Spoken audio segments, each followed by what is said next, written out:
فإن من جودك الدنيا ودرتها. بسم اللہ الرحمن الرحیم.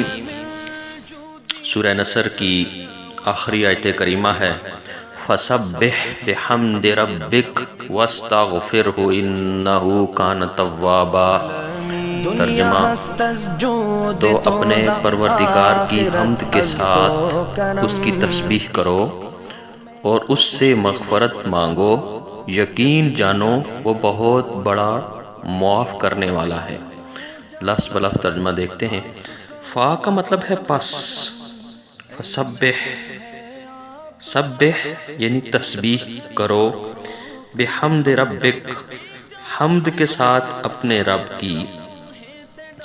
ربک، اب یہاں پہ کا استعمال ہوا ہے تو کا مخاطب کے لیے استعمال کیا جاتا ہے. جیسے اس کی مثالیں دیتا ہوں. کیف حالک ایک کے لیے استعمال ہوتا ہے.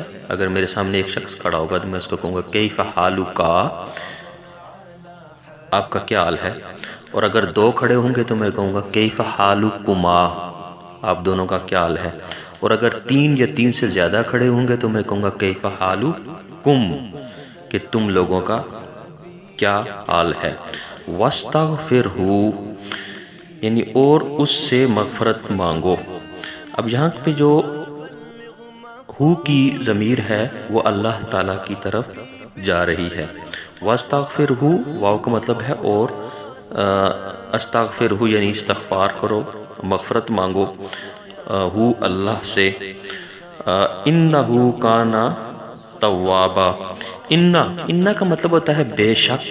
ہو کی ضمیر بھی اللہ تعالیٰ کی طرف جاری ہے کہ بے شک وہ توابا، کان توابا یعنی بہت بڑا معاف کرنے والا ہے. توابا کا مطلب ہے معاف کرنے والا، یعنی بہت بڑا معاف کرنے والا. جزاکم اللہ خیر.